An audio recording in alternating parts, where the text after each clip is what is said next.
Hello everyone. So friends, welcome to Takshashila learning. So आज से हम एक नया इनिशिएटिव शुरू कर रहे हैं जहां पे हम पूरे मंथ के करंट अफेयर्स को आपके साथ एक वीडियो में वन लाइनर के थ्रू डिस्कस करेंगे। तो आज हम मेनली डिस्कस करेंगे नवंबर मंथ के जितने भी इंपॉर्टेंट न्यूज़ और अपडेट्स थे उनके वन लाइनर्स। बट रिक्वेस्ट मैं यही करूंगा कि देखिए, बैंकिंग और इंश्योरेंस एग्जाम्स की जहां तक बात है वहां पे तो देखिए करंट अफेयर्स काफ़ी डिटेल में आते हैं, तो उनके लिए आप हमारे इस यूट्यूब चैनल पर हम डेली डिस्कस करते ही हैं करंट अफेयर्स को, तो वो ज़रूर देखा करें। इसके अलावा रिवीजन के लिए इस तरीके की वीडियोस को जरूर देख लिया करें।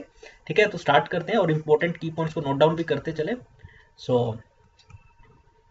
सबसे पहला देखिए, अगर हम बात करें नवंबर मंथ के इंपॉर्टेंट अपडेट्स में है, government sets up committee to review guidelines on television rating agencies. अभी देखिए कुछ टाइम पहले रेटिंग्स को लेके एक स्कैम सामने आया था कि किस तरीके से जो टेलीविजन रेटिंग्स है, खासकर न्यूज़ चैनल्स की, को किस तरीके से मैनिपुलेट किया जाता है। तो इसलिए गवर्नमेंट ने एक कमेटी को सेटअप किया है जिसे हेड कौन करेंगे, जो प्रसार भारती के चेयरमैन है वो। ठीक है, तो ये एक इंपॉर्टेंट अपडेट है। इसके अलावा Priyanka Radha Krishnan becomes first Indian origin minister of New Zealand.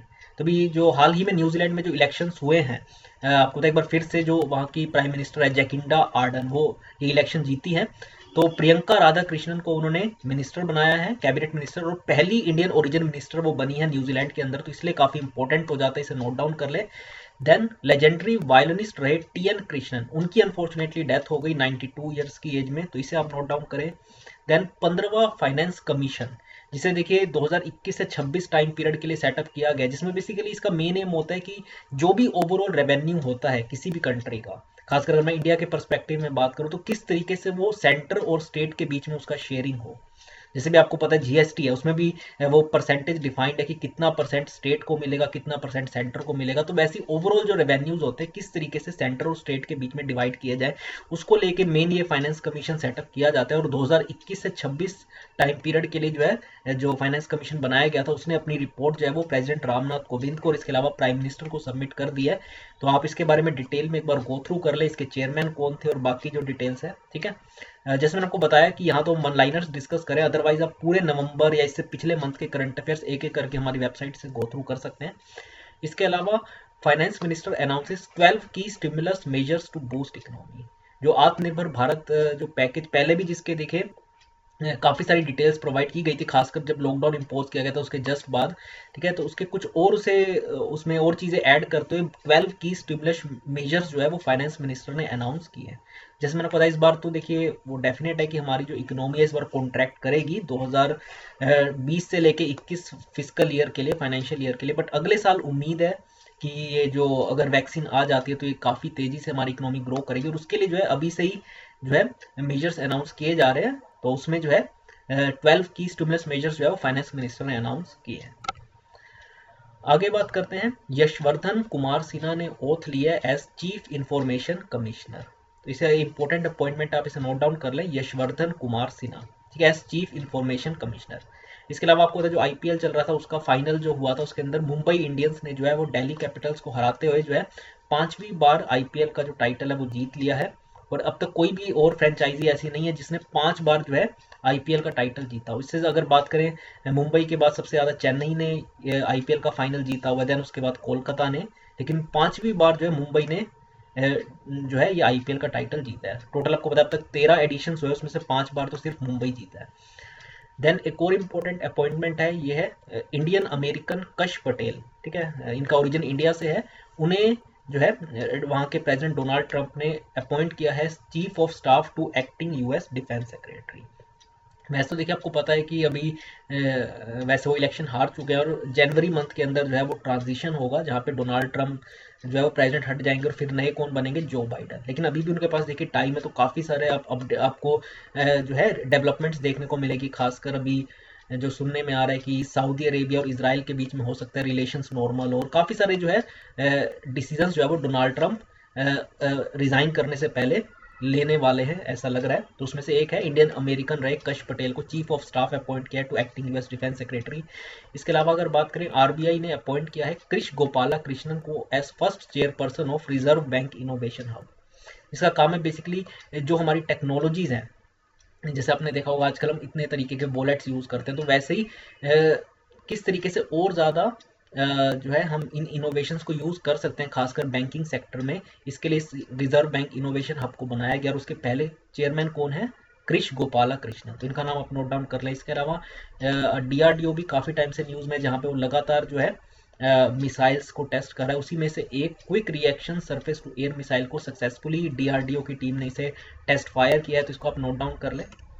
ठीक है, नेक्स्ट बात करें तो अभी हाल ही में जो बिहार में इलेक्शन हुआ है उसका आपको पता है रिजल्ट आया, जिसमें बहुत ही क्लोजली कॉन्टेस्ट था एनडीए और महागठबंधन के बीच में। और आखिरी में आपने देखा होगा, रात होते होते पता चला कि एनडीए ने मेजोरिटी ले ली, जो मतलब आपको पता है जितनी रिक्वायर्ड थी। और उसके बाद जो है नीतीश कुमार ने 7वीं बार बिहार के सीएम के तौर पे शपथ ले ली है। ठीक है, तो इसको आप नोट डाउन कर लें।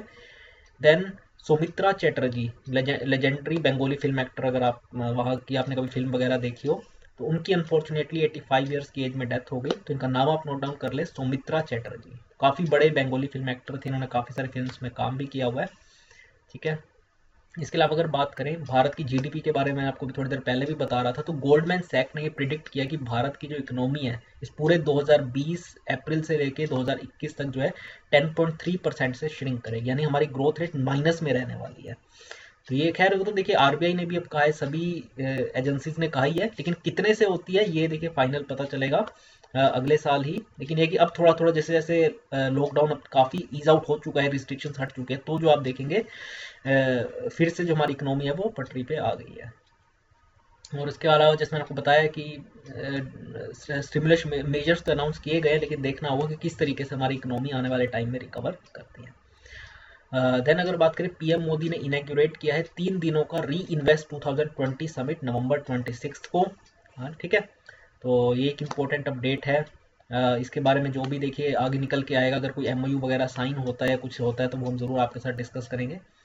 देन अगर बात करें कॉन्स्टिट्यूशन डे या नेशनल लॉ डे, वो हम हर साल ऑब्जर्व करते हैं 26 नवंबर को। जैसा आपको पता है कि जो हमारी कॉन्स्टिट्यूएंट असेंबली थी, जिसे बनाया गया था कॉन्स्टिट्यूशन को ड्राफ्ट करने के लिए, जिसके हेड कौन थे? Doctor B R Ambedkar.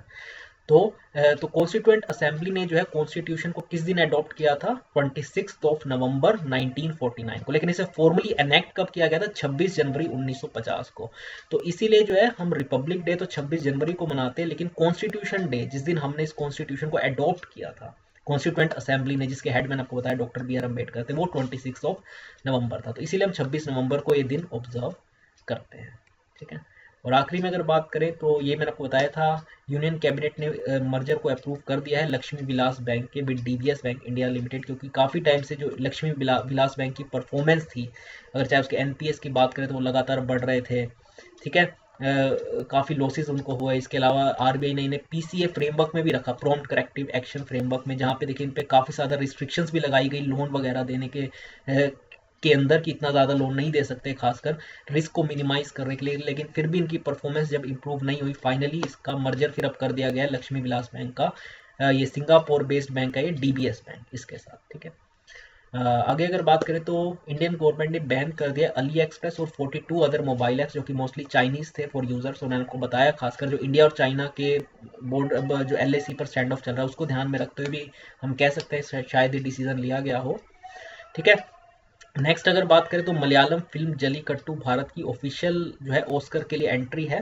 ठीक है, बाकी अब इसके अगले साल रिजल्ट आएंगे जो भी ऑस्कर का अवार्ड जीतते हैं, लेकिन भारत की तरफ से अगर एंट्री की बात करें तो मलयालम फिल्म जलीकट्टू को भेजा गया है। ठीक है, नेक्स्ट अगर बात करें तो कांग्रेस वेटरन और राज्यसभा एमपी रहे अहमद पटेल, उनकी अनफॉर्चुनेटली डेथ हो गई है। और ये गुजरात स्टेट से बिलोंग करते थे, वहाँ से ये राज्यसभा की एमपी सीट को भी रिप्रेजेंट करते थे, और काफ़ी बड़ा इनका करियर रहा है, कांग्रेस के साथ ही हमेशा से जुड़े रहे हैं, और उनकी अनफॉर्चुनेटली अब डेथ हो गई है। नेक्स्ट बात करें तो फुटबॉल लेजेंड डियागो मैराडोना, उनकी भी 60 ईयर्स की एज में अनफॉर्चुनेटली डेथ हो गई। और ये कह सकते हैं one of the greatest player जिन्होंने आज तक फुटबॉल खेला है, वो थे ये, और अर्जेंटीना टीम को रिप्रेजेंट करते थे। जैसे आज के टाइम पे आपने लायनल मेसी का नाम सुना है, रोनाल्डो का नाम सुना है, वैसे ही काफ़ी टाइम पहले जो है डियागो मैराडोना, जो एक वन ऑफ द ग्रेटेस्ट हम कह सकते हैं फुटबॉल प्लेयर थे ये अर्जेंटीना टीम की, तो उनकी डेथ हो गई। और नेक्स्ट और आखिरी अगर बात करें तो चाइना ने सक्सेसफुली लॉन्च किया है पहला स्पेसक्राफ्ट, जिसके तहत मून से जो है ये सैंपल्स को कलेक्ट करके वापस अर्थ पे लाने का ये मिशन है। और अब देखना होगा कि क्या ये सक्सेसफुल रहता है या नहीं, क्योंकि देखिए इससे पहले सिर्फ 2 ही कंट्रीज है, यूएस और सोवियत यूनियन, जिसने इस तरीके के मिशंस को भेजा है। लेकिन उसमें तो देखिए ऐसे था कि आपको पता है कि यूएस में तो देखिए खुद नील आर्मस्ट्रॉन्ग जो है वो मून पर उतरे थे और वहां से सैंपल्स कलेक्ट करके लाए थे। लेकिन चाइना जो है इसमें कोई पर्सन को नहीं भेज रहा है, ये एक अनमैन्ड मिशन है। तो देखना होगा कि क्या वो सैंपल्स को कलेक्ट करके वापस अर्थ तक आ पाता है या नहीं। ठीक है ना।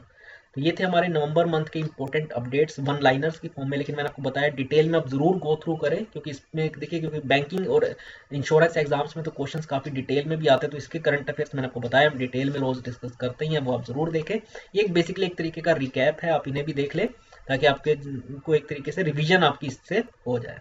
ठीक है, तो ये नवंबर मंथ के थे।